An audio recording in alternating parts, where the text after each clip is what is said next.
Kaakati Kadaama gw'olaba oyo atunze ensigo ye n'agiguza babboosi be Abawalabu. Tebamukase wabula ye agamba ayagala ssente era ali wano ali mu kwebuuza ensigo bagitunda ssente mmeka asobole ozigamba bakama be kubanga baamugambye oyagala tukuwe ssente mmeka. Wuliriza, Kadaama ono yabadde alumizibwa Cramps abakyala muzimanyi. Kaakati bwe yagambye ku mama namugamba mama mpulira muno munnuma Cramps zinnuma. Mama yamugambye atugende bugenzibwa mu ddwaliro. Kakati bo we bamutuusiza mu ddwaliro batandikiddewo mutwala mu sikaani nga baluka bamukebera ekibumba, bamukebera amawowoolo, nga bamukebera omutima, nga bamukebera ensigo kidini. Bwe bamaliriza okubimukebera nga balyoka bamuwa results nga bamugamba oganiziza ez'omubiri zonna zonna nnamu.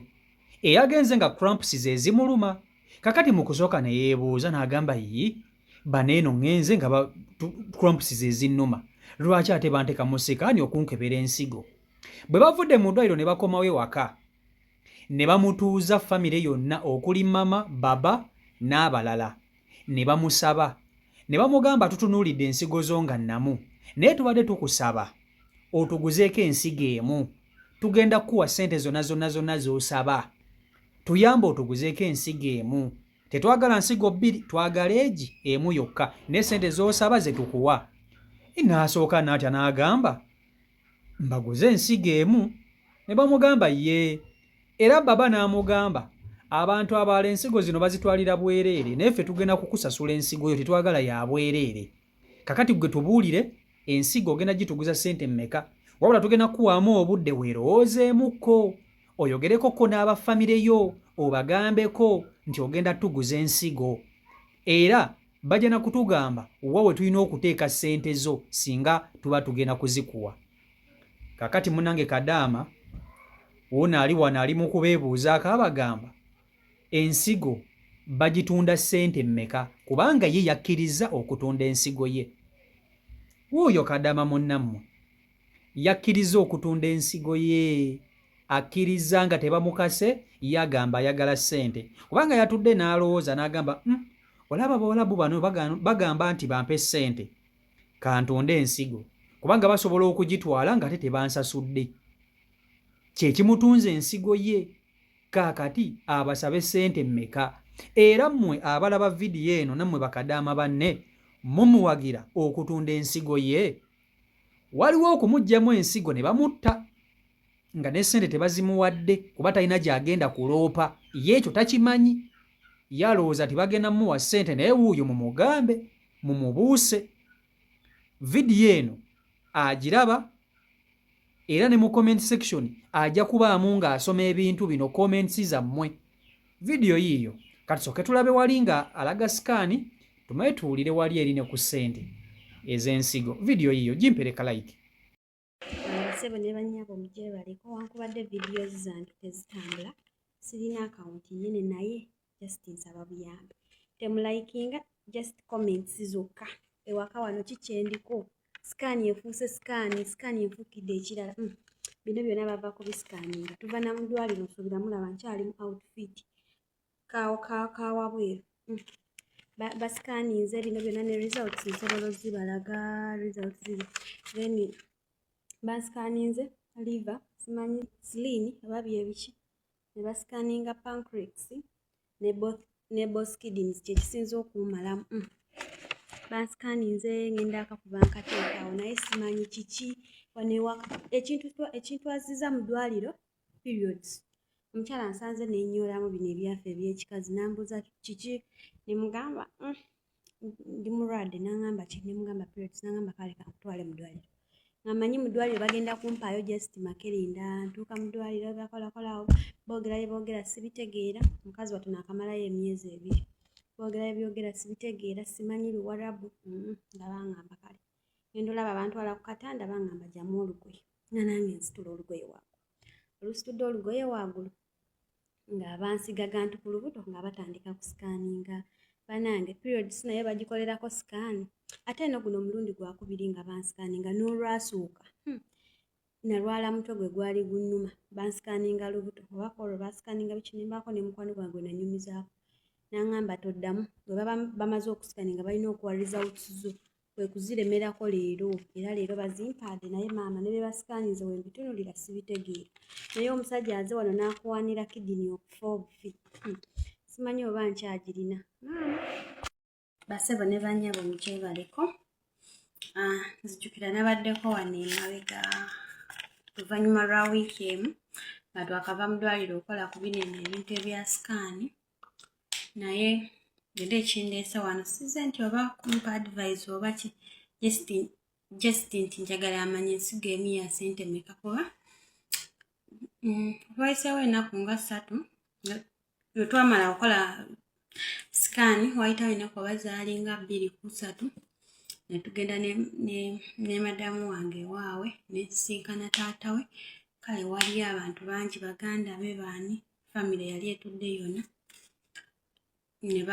ne baŋŋamba ekituufu baagala ensigo etya emu baagala ensigo emu baagala gigula si yabwereere ne bambuuza njagala mu ssente meka simanyi ne mbagamba mulindeko ngenda kubako ewaka simu kwanza kyolwava eyo mu meeting eyo yennyini nnyini balina bye bansuubiza ebirabo ŋŋanze ebyansikiriza ŋŋanze okukkiriza okola ki okugiwaayo just kyenjagala omanya ensigo ya ssente meka anyway mu kusooka kyannuma era nakaaba kuba mbadde sobola kukola vidiyo emabegaawo wayiseewo ennaku nga 3 naye kati nagumye ne ŋŋamba abalala bazibajjamu tebabagambye tebabawadde yadde n'ekikumi naye kati nze gwe bali owaamu akasente it's better kuba niwe naagaana nyinza ogaana ne balina obuyinza obuginzibako nga simanyi so kyekindeese wano just kumanya bbeeyi yansigo ensigo emu yamuka kuba baŋŋambye niwe nayagala ssente meka bagenda akola ki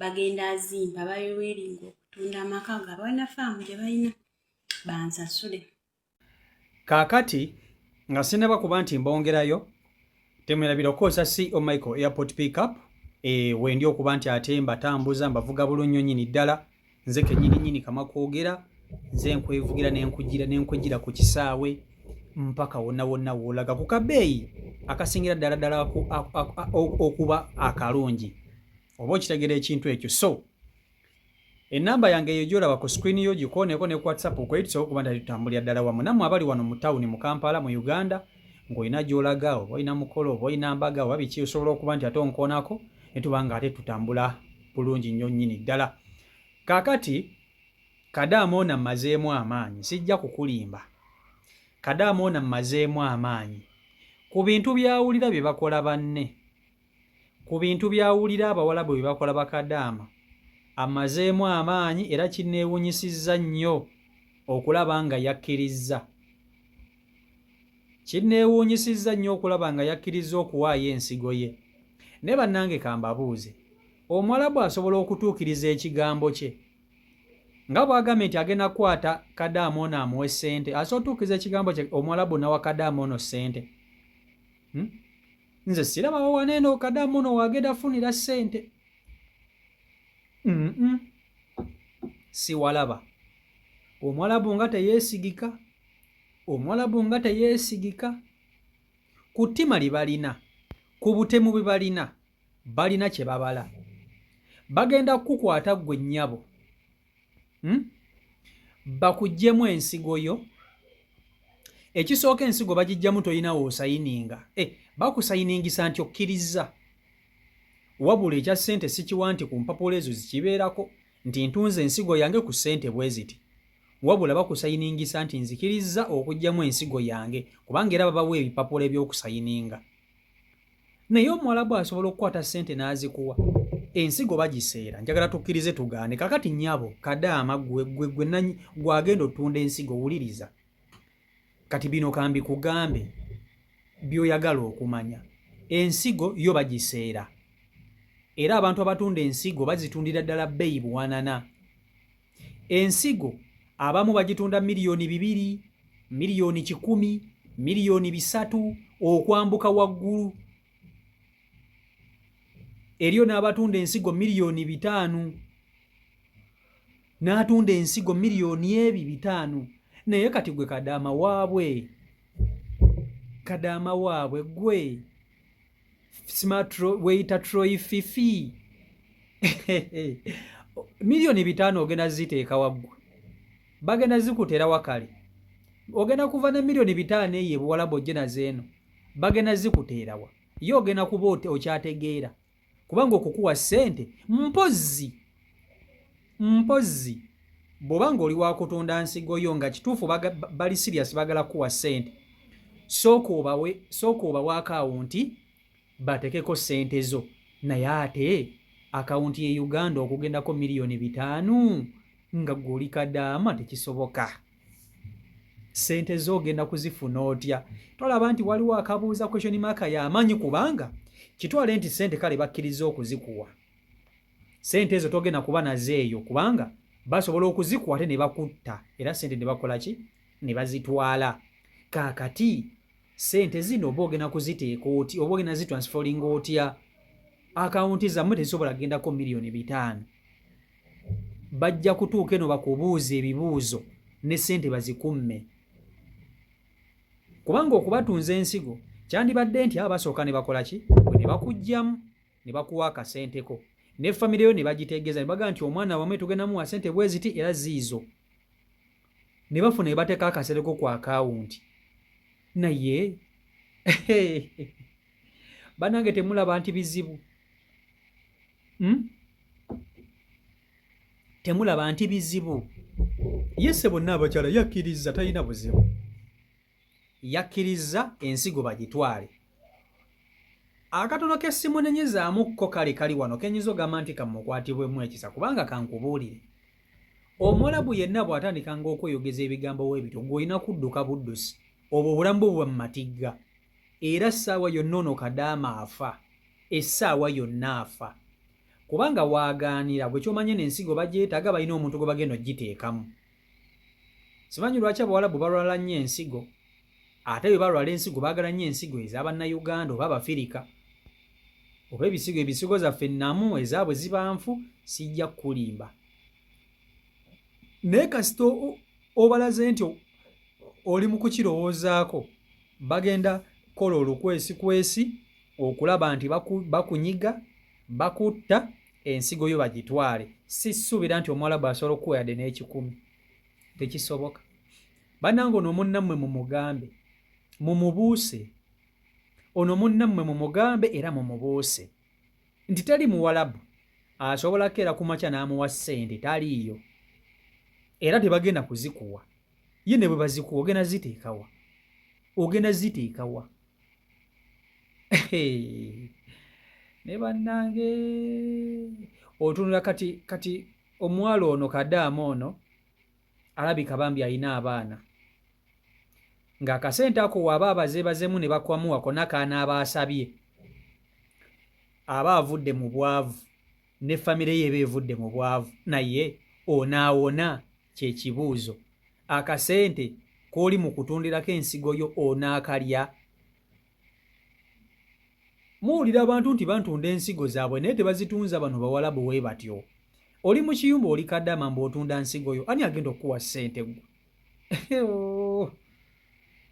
maama nnyabo nze ono natidde dda era essaawa yonna mulinde rest in peace nze nkubuulira mulinde nze nkube mulinde rest in peace RIP kasita wakkiriza okubaguza ensigo yo kati gwe bakutaddeko amaaso ago woogaanira notandika okwebuzaabuza kubanga gyokomodiringa n'oli gwe baagala okuwa ensigo yo aba afa kati gwe baba balina okukunyiga mu mbeera yonna basobole okutwala ensigo yo by'amaanyi era wakoze era y'amaanyi nnyo okukkiriza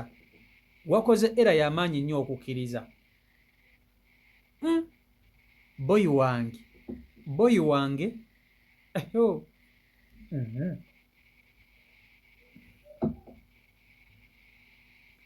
nze nange byampeddeko mulimu nno Bakadaama ababeera wano nga bo tebalaba bintu bituuka ku bannaabwe bannange ebintu byonna ebisinga obungi mbibateerayo biba birina banaye temuyiga